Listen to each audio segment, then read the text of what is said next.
Me and my sister were basically squatters in the underworld.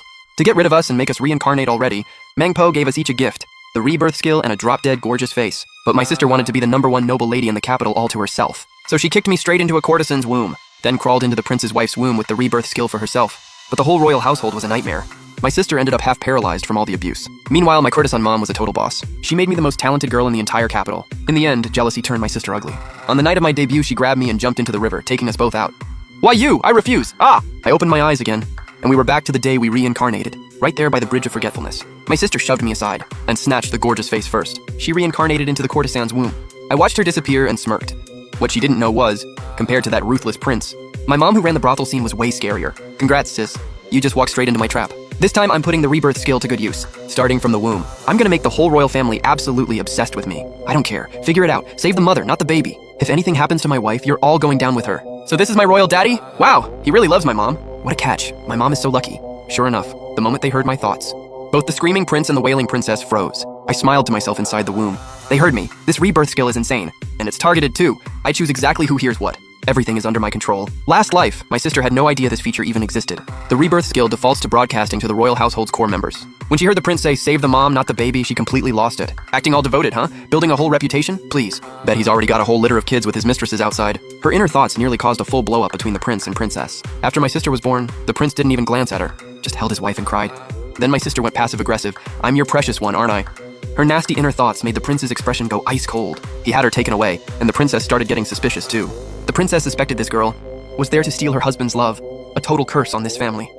Nothing like me, a ride-or-die husband trope and a Mary Sue. Easy work. As I thought that, I gently shifted position in the womb. "Don't cry, daddy and mommy." Baby turned herself around. The midwife was about to check the position again when she suddenly gasped, "Your Highness!" The baby turned on her own. She's in position. The princess was shocked and overjoyed, tears streaming down her face. Meanwhile, in a rundown delivery room in East Willow Lane, screams filled the air. I activated the rebirth skill and sent a message across. "Hey sis, didn't you rush to reincarnate first? What's the holdup?" Inside Liu Yingying's womb, my sister froze. She heard me. That annoying little sister has the nerve to mock me? My sister was so mad she completely lost it. Why does she get to live it up in a royal mansion while I'm stuck suffering here? This little demon is kicking me. Get this nuisance out of me. This is agony. Ugh! The midwife was scrambling but could do nothing. Back at the royal manor, I'd already positioned myself perfectly. And just like that, I glided right into the world. The princess, weak and exhausted, held me close and laughed through her tears. "This baby is so thoughtful. She didn't want you to suffer." I blinked and flashed her the sweetest little smile. 2 streets away, Liu Yingying struggled for another 2 hours, before the midwife finally yanked the baby out by force. She was completely drained and didn't even look at the baby. Wrapped in her blanket, my sister listened to the midwife's sighs, and felt the celebration at the royal manor. She was absolutely fuming. "Just wait, little sis. I will beat you this lifetime." The prince placed me right beside my mom's bed. A strikingly handsome face appeared above me, staring quietly. This was Zi Jiheng, the unhinged young lord who nearly destroyed my sister last life. Wow, what a gorgeous older brother. That cold, distant face of Zi Jiheng's just cracked, ever so slightly. "Big brother, hold me!" Before Zi Jiheng could even react, I was already in his arms. I can't believe such a beautiful person is my brother. His eyes are stunning. "Don't be scared, big bro. I'll always be here. You won't be lonely anymore." My words froze him. No one had ever seen through him like that before. A warm light flickered in his eyes. He carefully laid me back down on the bed, then untied a jade longevity lock from his neck, still warm from his body. "Little sis, this is the only thing my birth mother ever left me. Now it protects you."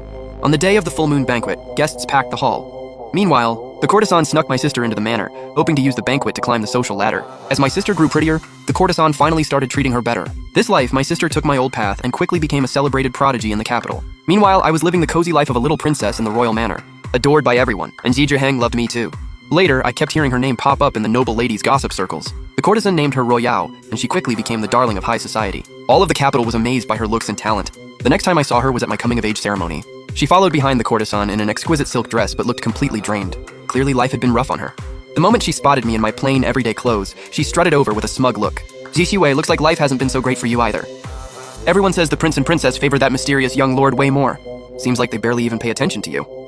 Before I could say a word, Zi Jiheng's ice-cold voice cut right in. "Who exactly are you talking about?" The second Royao saw him, she went dead pale. Last life, Zi Jiheng had traumatized her badly, and it clearly never went away. "So sorry, I was just talking." Zi Jiheng ignored her, pulled a jade lotus hairpin from his sleeve, and awkwardly pinned up my hair.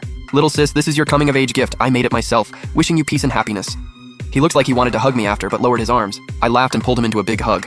"Thank you, big bro. You're the best." Zi Jiheng's ears turned red immediately. A rare, tender smile spread across that cold face. "I'll go greet the guests. Mom and Dad have a surprise for you later."